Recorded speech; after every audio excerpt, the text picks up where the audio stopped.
করি যে সাধারণত ক্ষতিকারক বা প্যাথোজেন জাতীয় ব্যাকটেরিয়ার জন্ম হয়।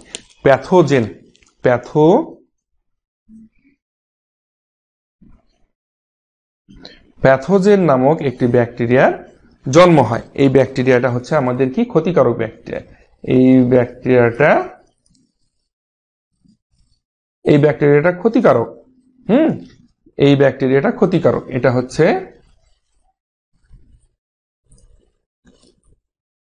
ক্ষতিকারক ব্যাকটেরিয়া, এইটা প্যাথোজেন, এর নাম হচ্ছে প্যাথোজেন। তো এই প্যাথোজেনটা যখন খাবারের মধ্যে জন্মগ্রহণ করবে তখন সেই খাবারটা পচন ধরবে। হ্যাঁ, আচ্ছা, 2 নাম্বারটা হচ্ছে যে খাদ্যে অক্সিজেন দ্বারা জারণ ক্রিয়ার মাধ্যমে খাবারের পুষ্টিকর উপাদান ভেঙে যাওয়া এবং খাবারের কোষ প্রাচীরে জারণের ফলে খাবার নষ্ট হয়ে যায়। ঠিক আছে, এই কারণে আমাদের মূলত খাবারের পচন ধরে। আর ভিনেগার যখন আমরা ব্যবহার করব সেই খাবারটার মধ্যে, তখন উপরোক্ত প্রক্রিয়া দুটো কি হয়, ব্যাহত হয়। অর্থাৎ সেখানে কোন রকমের ক্ষতিকারক ব্যাকটেরিয়া, প্যাথোজেন এসব কোনো কিছুই জন্ম হতে পারবে না এবং বংশবৃদ্ধি তো করতে পারবেই না। আর অক্সিজেন দ্বারা যে জারণ হবে খাবারের যে পুষ্টিকর যে উপাদানগুলো, সেগুলো ভেঙে যাওয়া থেকে রোধ করবে হচ্ছে আমাদের এই ভিনেগার। ওকে, আচ্ছা, এখন নেট প্রবলেম না থাকলেই ভালো। আচ্ছা স্যার, আজকে ক্লাস স্টপ রাখি, নেট প্রবলেম করে অনেক। দেখো, ক্লাসটা আমি স্টপ করতে চাচ্ছি না, তোমরা আগামীকালকে ইউটিউব থেকে সকলে দেখে নিও, কারণ প্রবলেম হচ্ছে ভালো কথা। হ্যাঁ, তোমরা আমার রেকর্ড থাকে, আমি ইউটিউবে আপলোড করে দিব, রেকর্ডে কোনো প্রবলেম হবে না, তোমরা রেকর্ড স্মুথলি দেখতে পাবে, কোনো সমস্যা নেই, রেকর্ডে কোনো প্রবলেম হবে না। আচ্ছা, এখন এখানে আমরা একটা জিনিস ছোট্ট করে বলতে পারি, তাহলে এই যে খাবারের যে মূলত কি কি কারণে পচন ধরে, সেই জিনিসটা যদি আমরা রোধ করতে পারি, তাহলে আমাদের খাবারটা দীর্ঘদিন ভালোভাবে সুন্দরভাবে সংরক্ষণ করা সম্ভব। ঠিক আছে, আর খাবারে কেন পচন ধরে তার মধ্যে দুটো উল্লেখযোগ্য কারণ তোমাদেরকে বলে দেওয়া হলো। যে সাধারণত খাবারে এই যে প্যাথোজেন নামক একটা ক্ষতিকর ব্যাকটেরিয়ার জন্ম হয়, যে ক্ষতিকর ব্যাকটেরিয়াটা খাবারে পচন ধরতে সাহায্য করে এবং এই ব্যাকটেরিয়াটা সেখানে বংশবৃদ্ধি শুরু করে দেয়, যার কারণে খাবারগুলো নষ্ট হয়ে যায়। আর একটা কারণ হচ্ছে যে খাবারের মধ্যে অক্সিজেন দ্বারা জারণ ক্রিয়ার মাধ্যমে খাবারের যে পুষ্টিকর উপাদানগুলো রয়েছে, সেই পুষ্টিকর উপাদানগুলো ভেঙে যায়, অর্থাৎ খাবারের কোষ প্রাচীরে জারণের ফলে খাবারটা কি হয়, খাবারটা নষ্ট হয়ে যায়, তাই না? আচ্ছা, তো যাই হোক, অনেক সমস্যার মধ্যেও তোমরা ক্লাস করছো, তোমাদের সবাইকে অনেক অনেক ধন্যবাদ। এখন আমরা মূলত আমাদের যে ভিনেগারে খাদ্যদ্রব্য সংরক্ষণের যে কৌশল, সেই কৌশলটা আমরা জানলাম। এখন এই ভিনেগারে খাদ্যদ্রব্য সংরক্ষণের যে গুরুত্ব, এই গুরুত্বটা নিয়ে আমরা আলোচনা করব। এই গুরুত্বটা খুব সুন্দর, এটা মুখস্থ করার তেমন কিছু নেই, আমি তোমাদের সাথে একটু আলোচনা করে দিচ্ছি, তাহলে তোমরা সকলেই খুব সুন্দরভাবে বুঝতে পারবে। একটু শুনে রাখো। আচ্ছা, সেটা হচ্ছে যে খাদ্যদ্রব্য সংরক্ষক হিসেবে সাধারণত যে উপাদানগুলো আমরা সব থেকে বহুলভাবে ব্যবহার করে থাকি, সেই উপাদানগুলোর মধ্যে ভিনেগারটা হচ্ছে সর্বোচ্চ পরিমাণে ব্যবহার করা হয়। তো এখন খাদ্যদ্রব্য সংরক্ষণের জন্য সব থেকে গুরুত্বপূর্ণ বিষয় হচ্ছে যে খাবারে যেন কোনোভাবেই ক্ষতিকর ব্যাকটেরিয়া আমাদের জন্মগ্রহণ করতে না পারে, সেই বিষয়ে আমাদেরকে নজর দিতে হবে। আচ্ছা, এখন ভিনেগার একটা প্রাকৃতিক খাদ্য সংরক্ষক। এটি অম্লীয় স্বাদযুক্ত, যার কারণে বিভিন্ন প্রকার আচার সংরক্ষণের পাশাপাশি এটি খাদ্যের স্বাদ বৃদ্ধিতে সহায়তা করে। উৎপাদনের উৎসের বিভিন্নতার কারণে পাঁচ ধরনের ভিনেগার পাওয়া যায়, যেমন ফলজাত ভিনেগার, মদজাত ভিনেগার, চালজাত ভিনেগার, সাদা পাতিত ভিনেগার, স্বাদ গন্ধযুক্ত ভিনেগার। এই ভিনেগারগুলোর তোমাদের বইয়ে যদি এগুলোর নাম না থাকে, তোমাদের বইতে যদি এগুলোর নাম দেওয়া না থাকে, আমি নামগুলো একটু লিখে দিচ্ছি, তোমরা একটু লিখে নাও। হ্যাঁ, ভিনেগার কত প্রকারের হয়ে থাকে। ভিনেগারের প্রকারভেদ, উপাদানের উৎসের ভিন্নতার কারণে 5 ধরনের ভিনেগার পাওয়া যায়।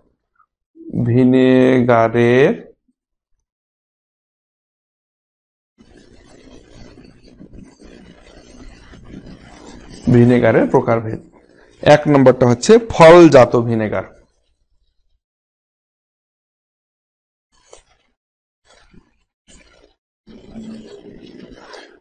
এক নম্বর হচ্ছে ফলজাত ভিনেগার, 2 নম্বর হচ্ছে মদজাত ভিনেগার, 3 নম্বর হচ্ছে চালজাত ভিনেগার। চালজাত ভিনেগার। 4 নম্বর হচ্ছে সাদা পাতিত ভিনেগার।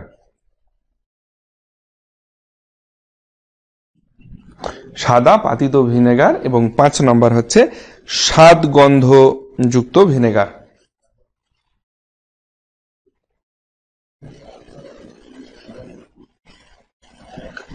স্বাদ গন্ধযুক্ত ভিনেগার। তো সাধারণত এই বাজারে যে সমস্ত ভিনেগার গুলো পাওয়া যায় সেগুলো কিন্তু এই যে সাদা পাতিত ভিনেগার। হ্যাঁ, বিভিন্ন কোম্পানি রয়েছে, প্রাণ কোম্পানি রয়েছে, আরো কি কি যেন কোম্পানি রয়েছে।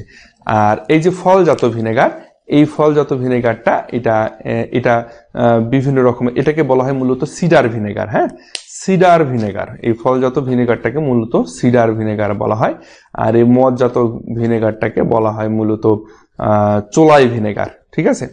আচ্ছা, তো আর এই চালজাত ভিনেগার এগুলো চাল থেকে পাওয়া যায়। আর স্বাদগন্ধযুক্ত ভিনেগারটা যে অ্যাকচুয়ালি কি, এটা আমার অতটা এই মুহূর্তে জানা নেই। তো আমাদের সাধারণত এই সাদা পাতিত যে ভিনেগারটা, এটা কিন্তু বাজারে পাওয়া যায়। আর অ্যাকচুয়ালি আমি নিজেও এই যে ফলজাত ভিনেগার, এইটাকে বলা হয় সিডার ভিনেগার। এইটাকে সিডার, ইংরেজিতে লিখে দিলাম সিডার ভিনেগার বলা হয়, বাংলাতে দন্তাস হিসি, এটাকে বলা হয় সিডার ভিনেগার। তো এই সিডার ভিনেগারটা আমাদের স্বাস্থ্যের জন্য কিন্তু অত্যন্ত গুরুত্বপূর্ণ। আমি মূলত এই ফলজাত, তো যা ফল থেকে তৈরি, তো আমি মূলত আপেল থেকে এই ভিনেগারটা আমি নিজে বাড়িতে তৈরি করি এবং এই ভিনেগারটা আমি নিজে খাই। যে এই ভিনেগারটার নাম হচ্ছে আপেল সিডার ভিনেগার। তোমরা যদি গুগলে সার্চ করো আপেল সিডার ভিনেগার লিখে, তাহলেই দেখবা যে এর উপকারিতা কি বা এটা কিভাবে তৈরি করা যায়। হ্যাঁ, এগুলো বিভিন্ন রকম প্রসেস তোমরা পেয়ে যাবা। তোমরা ইউটিউবে সার্চ করলেও কিন্তু পেয়ে যাবা যে অ্যাকচুয়ালি যে আপেল সিডার ভিনেগারটা কি। বা নারিকেল ভিনেগারও পাওয়া যায়। তারপরে তোমার আনারস ভিনেগার পাওয়া যায়, কলা ভিনেগার পাওয়া যায়। বিভিন্ন রকম ভিনেগার তোমরা নিজেরাই বাড়িতে প্রস্তুত করতে পারবে। হ্যাঁ, যদি একটু গুগলে সার্চ করো তাহলেই পেয়ে যাবা। তো মূলত এই ভিনেগার গুলো খাবার সংরক্ষণের জন্য আমরা প্রাকৃতিক প্রিজারভেটিভস হিসেবে ব্যবহার করে থাকি। এবং কি কিভাবে সেগুলো ব্যবহার করে থাকি সেটা একটু তোমাদের বলি। যে আচার সংরক্ষণের কাজে এটা মোস্ট ইউজফুল একটা বিষয়, যেটা আচার সংরক্ষণের জন্য আমরা ভিনেগার ব্যবহার করে থাকি। সব ধরনের আচার, যেমন আমের আচার, জলপাই আচার, আমড়ার আচার, তেঁতুলের আচার, চালতার আচার, রসুনের আচার, এই ধরনের যে আচারগুলো রয়েছে, এই আচারগুলো সংরক্ষণের জন্য কিন্তু মূলত আমরা এই ভিনেগার ব্যবহার করে থাকি। আচ্ছা, মাছ মাংস সংরক্ষণে আমরা ভিনেগার ব্যবহার করি। তারপর মাছ মাংস কৌটাজাতকরণে ভিনেগারের অ্যাকচুয়ালি বিকল্প খুঁজে পাওয়াটা খুব মুশকিল। হ্যাঁ, কারণ এটি এদের পচন রোধে খুব বড় একটা ভূমিকা রাখে। আচ্ছা, এখন স্যুপের স্বাদ বৃদ্ধিতে আমাদের ছোট ছেলে মেয়ে যাদের স্যুপ খুব পছন্দ রয়েছে, তো অ্যাকচুয়ালি এই যে স্যুপটা, এই স্যুপটা এর স্বাদ বৃদ্ধির জন্য আমরা ভিনেগার ব্যবহার করতে পারি। এবং এর স্বাদটা একটু টক টক জাতীয় হওয়ার কারণে এটি অত্যন্ত স্বাস্থ্যসম্মত। এবং এটি যদি ভিনেগারটা যদি স্যুপে ব্যবহার করা হয় তাহলে এর স্বাদ বৃদ্ধি পায়। কেমন?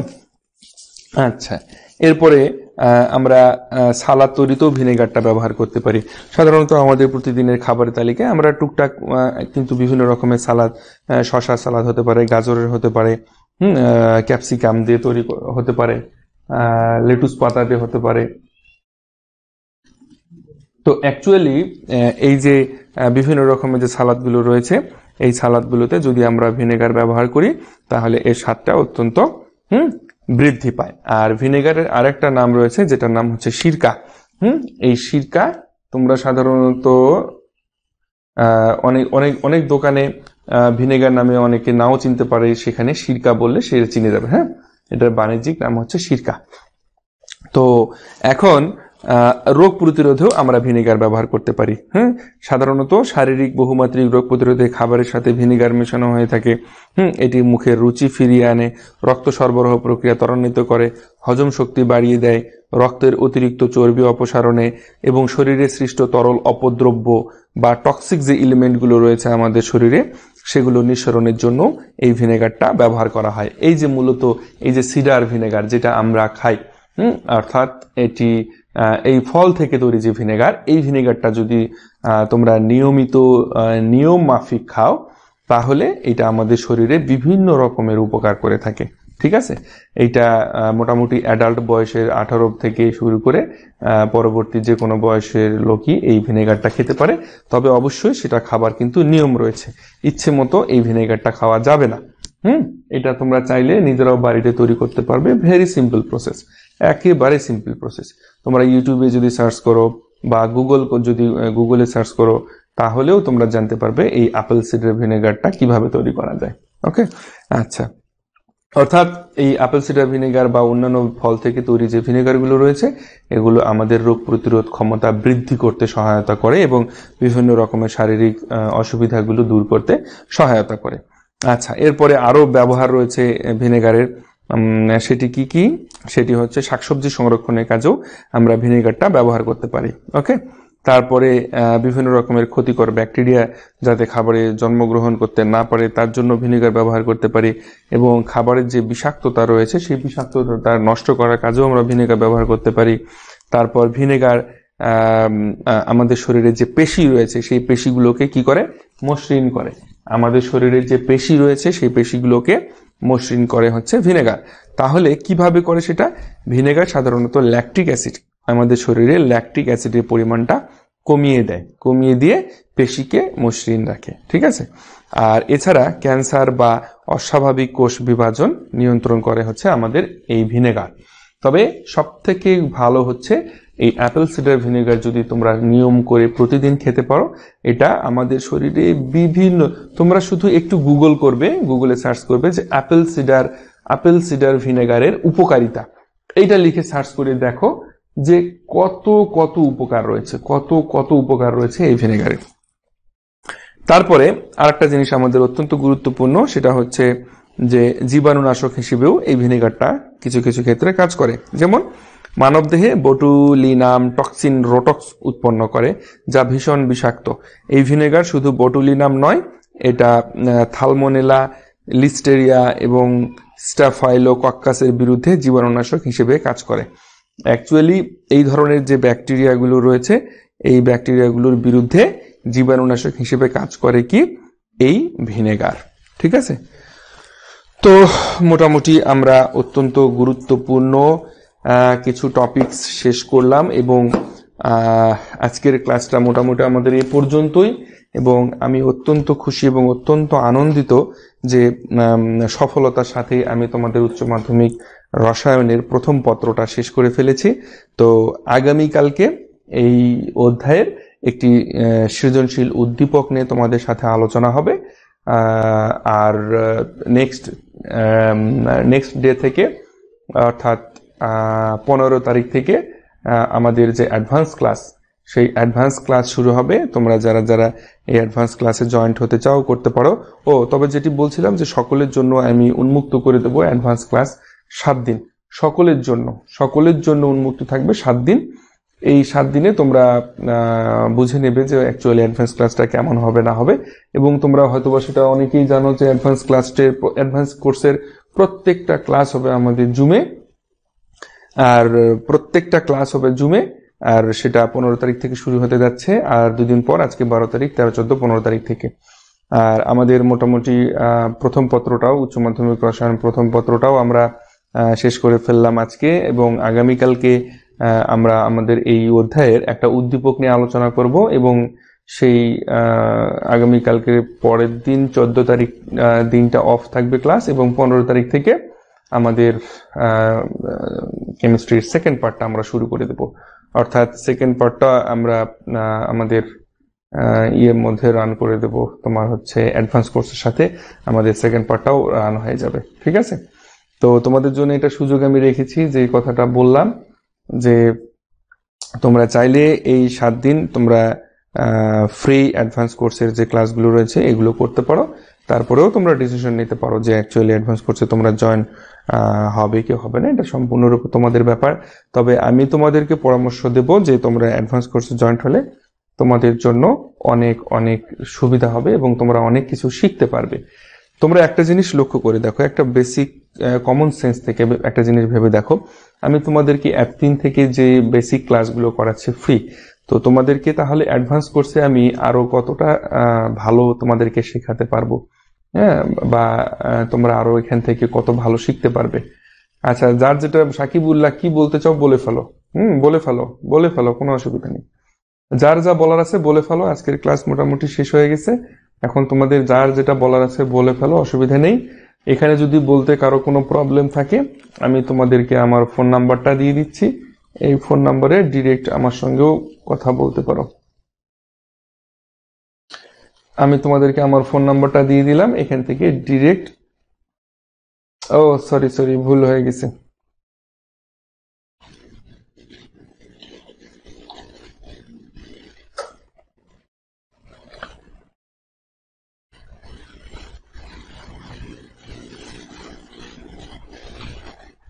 নাম্বারটা ভুল করে ফেলছি, নেক্সট টাইম আবার দিচ্ছি আমি। 2633। হ্যাঁ, প্রথমে যেটা দিয়েছিলাম নাম্বারটা একটু ভুল করে ফেলেছি। নেক্সট যেটা দিয়ে দিলাম তোমাদের, এই নাম্বারটা সঠিক আছে। তো বিষয় হচ্ছে, তোমরা যে কোনো বিষয়ে তোমরা আমাকে কমেন্ট করতে পারো, কোনো সমস্যা নেই। তো এখন এই অ্যাডভান্স কোর্সের বিষয়ে তোমরা আমাকে ডিরেক্ট ফোন করে তোমাদের মতামত জানাতে পারো, বা যে কোনো বিষয়ে জানাতে পারো। আর এখন তোমাদের কোনো কিছু বলার থাকলে তোমরা সেটা আমাকে কোশ্চেন করতে পারো, অসুবিধা নেই। বলো, কার কি বলার আছে, মন খুলে প্রশ্ন করতে পারো, অসুবিধা নেই।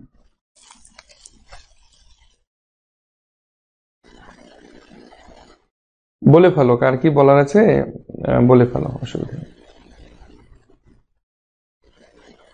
Aryan Sabuj, thank. Anamika Das, thanks. Yasmin Sultana, thanks. Sakibullah কি বলতে চাচ্ছ বলে ফেলো। আচ্ছা, Nusrat Jahan Muna sir, homework. Homework actually homework কি দেব?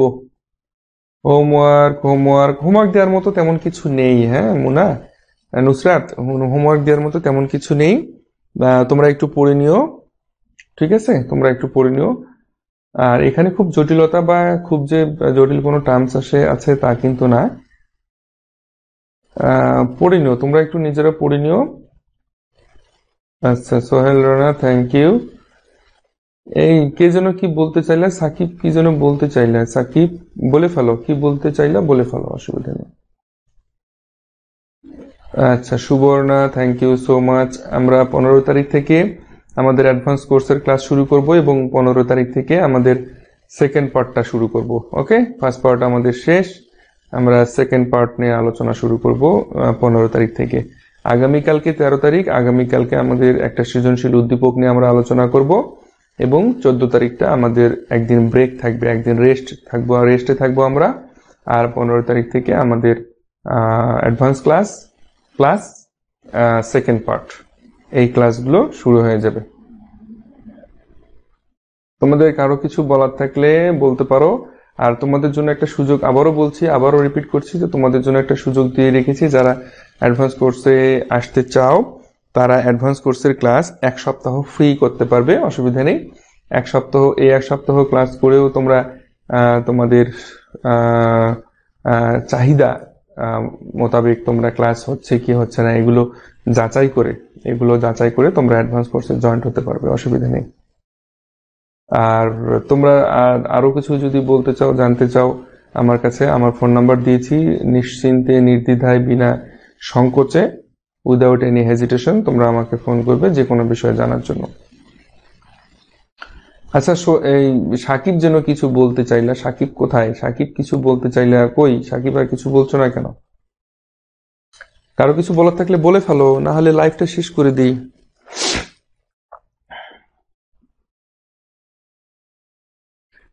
কারো কিছু বলার থাকলে বলে ফেলো। আর যারা যারা আজকের ক্লাস করতে পারোনি নেটওয়ার্কের সমস্যার জন্য, আমি এই ক্লাস রেকর্ড করে রেখেছি, আমি আগামীকালকে ইউটিউবে দিয়ে দেবো আপলোড করে, তোমরা সেখান থেকে দেখে নিতে পারবে ক্লাসটা, সেখান থেকে তোমরা দেখে নিতে পারবে, কেমন? আচ্ছা, মনে হয় তোমাদের আর কারোরই কোনো কিছু বলার নেই, আমি যতটুকু বুঝতে পারছি। আচ্ছা,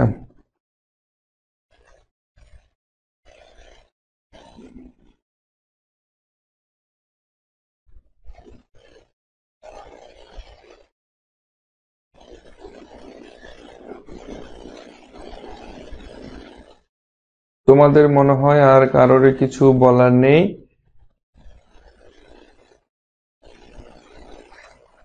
থ্যাংক ইউ, সবাইকে অনেক অনেক ধন্যবাদ।